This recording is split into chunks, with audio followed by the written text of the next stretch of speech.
Tata stories book summary के इस episode में हम बात करेंगे Tata institute of fundamental research की।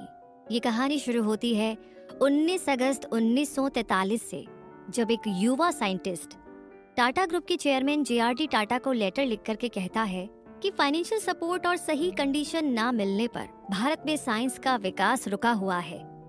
आगे उस युवा साइंटिस्ट ने लिखा कि दूसरा वर्ल्ड वॉर खत्म होने के बाद उसे कैम्ब्रिज और प्रिंसटन से जॉब के ऑफर आए, लेकिन उसने उन्हें इसलिए नहीं चुना क्योंकि उसका मन कहता था कि उसे देश में रुक करके यहाँ पर कुछ काम करना चाहिए।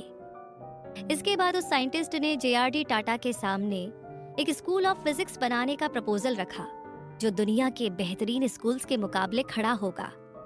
उस युवा वैज्ञानिक ने जे.आर.डी. टाटा से इस प्रोजेक्ट में मदद की गुहार लगाई। जिस युवा साइंटिस्ट ने ये खत लिखा था, उनका नाम था डॉक्टर होमी जहांगीर भाभा। वही होमी जहांगीर भाभा जिन्हें आज हम भारत की एटॉमिक एनर्जी प्रोग्राम का पिता मानते हैं। जे.आर.डी. टाटा ने उस खत का जवाब देते हुए कहा कि अगर वो और उनके साथ ही एक मजबूत प्रपोजल उनके सामने रखेंगे तो टाटा ट्रस्ट जरूर से उनकी मदद कर पाएगा।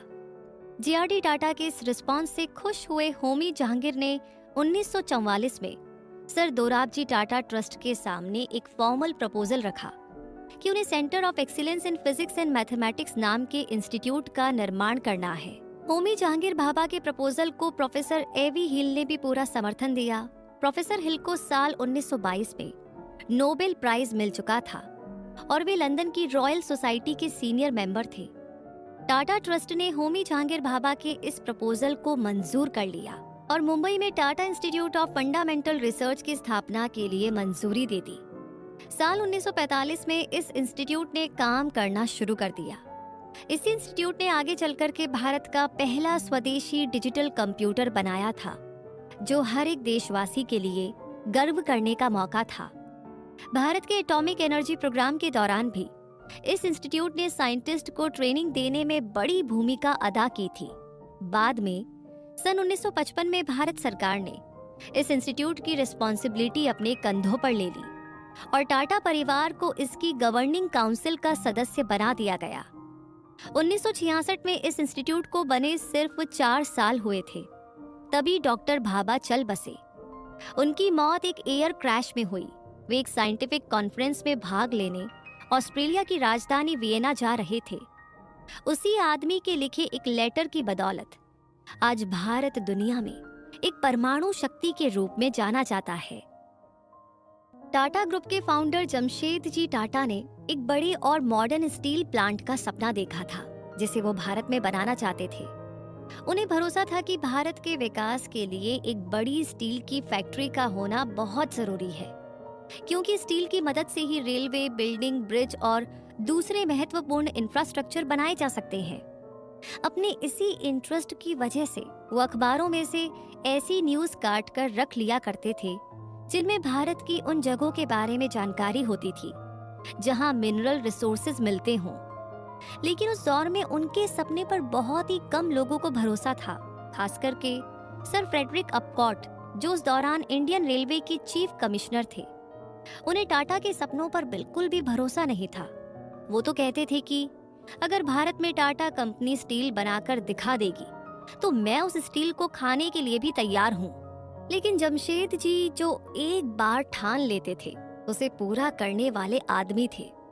वो तब के British secretary of state for India से मिले और उन्हें इस बात के लिए राजी कर लिया कि भारत के विकास के लिए स्टील प्लांट का होना बहुत जरूरी है। मंजूरी मिलने के बाद जमशेद जी के सामने सबसे बड़ी चुनौती थी कि स्टील बनाने के लिए एक्सपर्ट लोगों को इकट्ठा करना।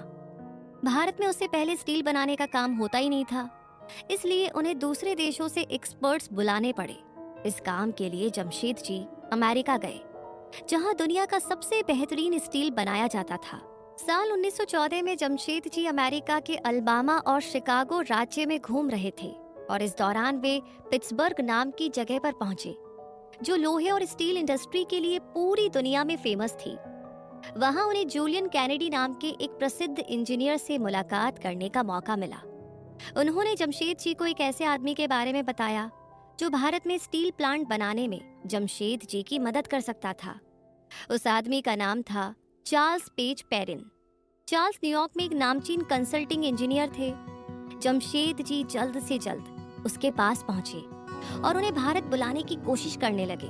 चार्ल्स ने बाद में लिखा कि जमशेद जी की पर्सनैलिटी में कुछ ऐसा था कि चार्ल्स उन्हें भारत आने से मना नहीं कर पाए। चार्ल्स पेज भारत आए और भारत के दूर दराज के इलाकों में जाकर के प्लांट के लिए सही जगह खोजी।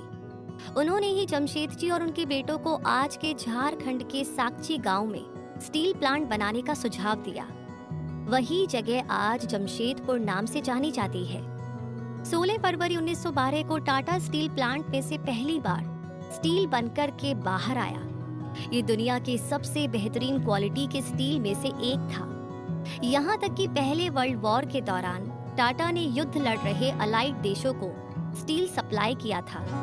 आज उसके 100 साल बाद भी टाटा स्टील मजबूती और गर्व के साथ दुनिया की बेहतरीन स्टील कंपनियों में से एक बना हुआ है।